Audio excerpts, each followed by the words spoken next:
Good morning students. आज की class में हम चैप्टर नंबर 1 का नेचर एंड स्कोप का तीसरा जो कॉन्सेप्ट है नियो डिटर्मिनिज्म उसके बारे में आज सीखेंगे। इससे पहले हम दो कॉन्सेप्ट कर चुके हैं जिसमें एक इन्वायरमेंटल डिटर्मिनिज्म वाला है और दूसरा है पॉसिबिलिज्म वाला। पहला जो कॉन्सेप्ट है वो पर्यावरणीय निश्चयवाद से संबंधित, जिसमें पर्यावरण जो है वो मुख्य भूमिका निभाता है।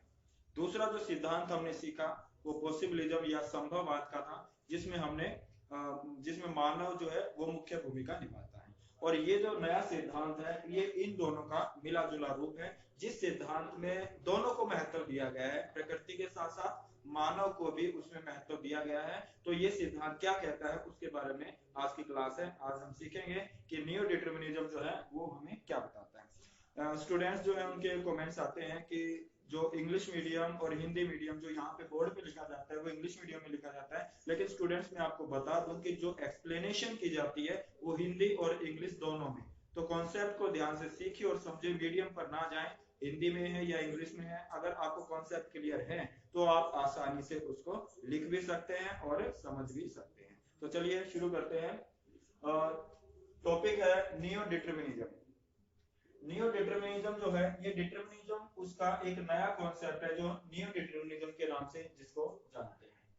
ये जो कॉन्सेप्ट है वो डिटर्मिनिज्म और पॉसिबिलिज्म जो है उसके बीच का कॉन्सेप्ट है।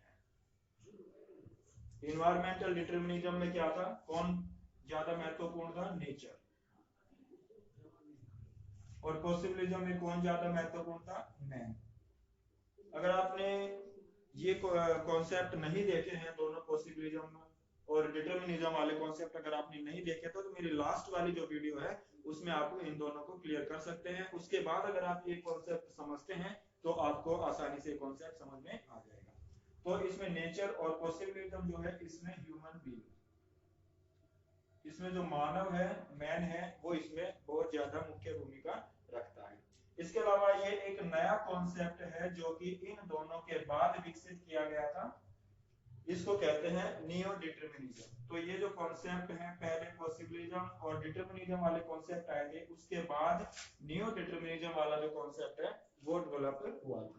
ठीक है, इसके बाद इसको और अदर नेम से दूसरे क्या क्या नाम है इसके, एक नाम है प्रेजेंट डे डिटर्मिनिज्म के नाम से भी इनको जाना। अदर नेम जो है वो है present day determinism and stop and go determinism के नाम से भी इसको जाना जाता है। तो इसके जो है वो दो कॉन्सेप्ट हो जाते हैं, पहला है प्रेजेंट डे डिटर्मिनिज्म और दूसरा जो है वो स्टॉप एंड गो। ये दोनों ही नाम किसके हैं, ये दोनों ही नाम जो है वो नियो डिटर्मिनिज्म कॉन्सेप्ट के हैं। ठीक है, नेक्स्ट जो है ये जो सिद्धांत है, ये जो थ्योरी है वो इंट्रोड्यूस की गई थी, किसने बताया था इस सिद्धांत को, ग्रिफिथ टेलर ने। और जो कि ग्रिफिथ टेलर ऑस्ट्रेलिया से संबंध रखते हैं और इन्होंने यह सिद्धांत 1920 ईस्वी में प्रस्तुत किया था। नियो डिटर्मिनिज्म, इसको हम कहेंगे नव निश्चयवाद, नव निश्चयवाद।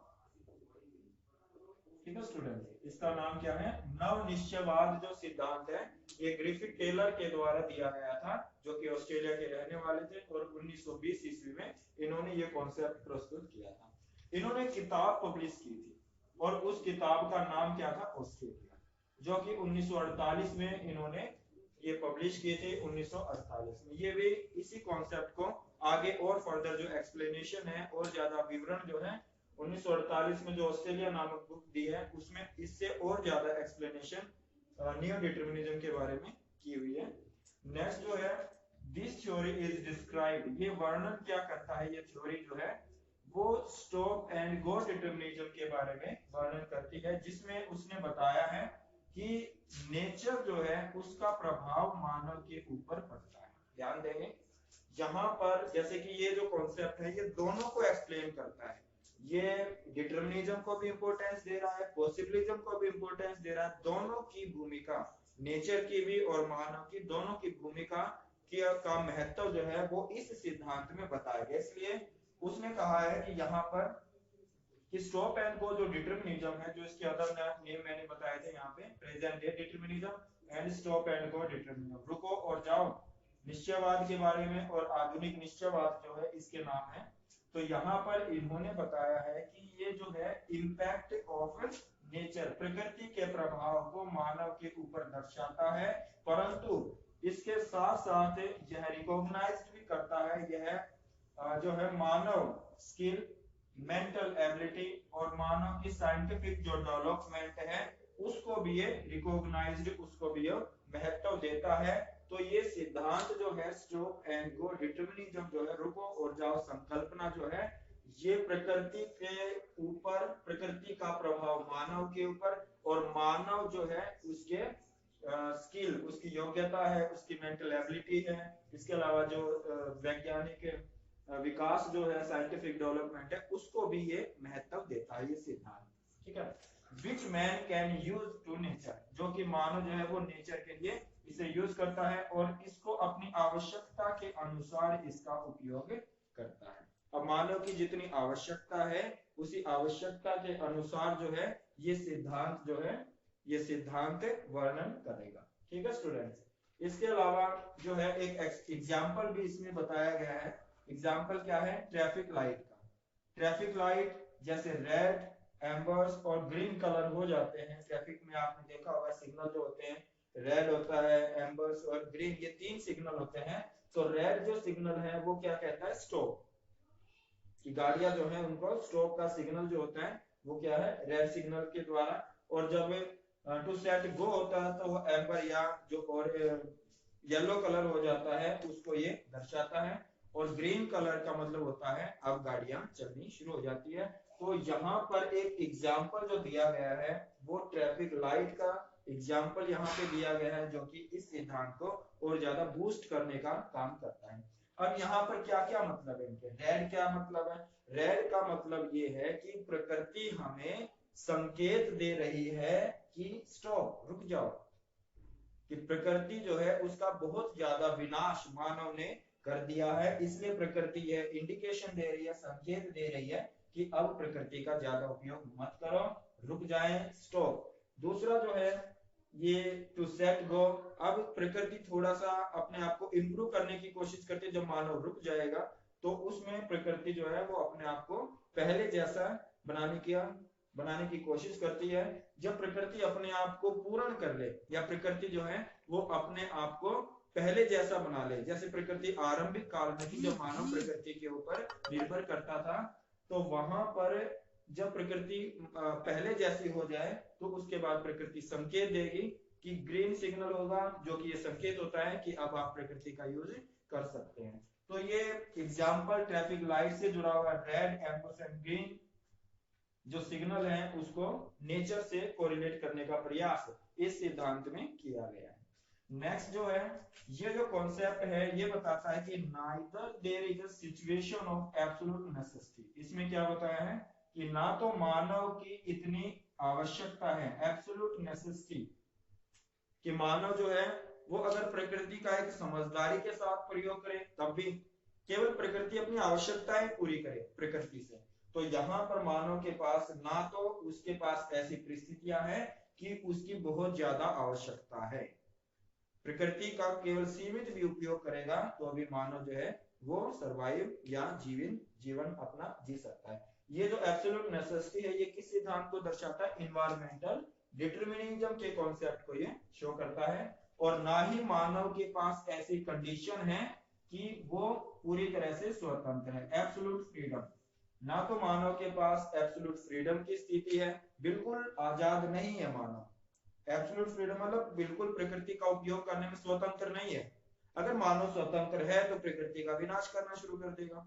तो यहाँ पर क्या है, उसके पास एब्सोल्यूट फ्रीडम भी नहीं है और उसकी इतनी ज्यादा प्रकृति से आवश्यकता भी नहीं है। यहाँ पर जो एब्सोल्यूट फ्रीडम है ये किसको शो कर रहा है? पॉसिबिलिज्म को। क्योंकि पॉसिबिलिज्म, फ्रीडम क्या होगा? पॉसिबिलिज्म की मानव प्रकृति का उपयोग करना शुरू कर देता है। ये एब्सोल्यूट फ्रीडम पॉसिबिलिज्म को शो करता है और एब्सोल्यूट नेसेसिटी जो है ये इन्वायरमेंटल डिटरमिनिज्म को शो करते हैं। तो यहाँ पर प्रकृति से उसकी एब्सोल्यूट नेसेसिटी, आवश्यकता भी नहीं है और यहाँ पर उसमें आजादी भी नहीं है प्रकृति को उपयोग करने की।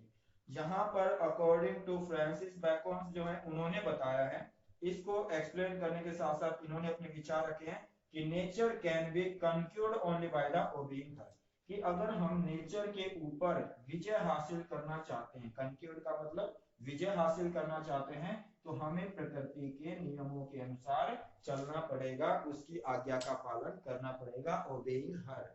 अगर हमें प्रकृति पर विजय हासिल करनी है, प्रकृति के साथ जीवन जीना है, तो हमें प्रकृति की आज्ञाओं का पालन करना पड़ेगा। इसमें मानव की दो चीजें बताई गई हैं। एक तो ये जो सिद्धांत है इसलिए इंपॉर्टेंट है, ये दो बातों से ये इंपॉर्टेंट हो जाता है।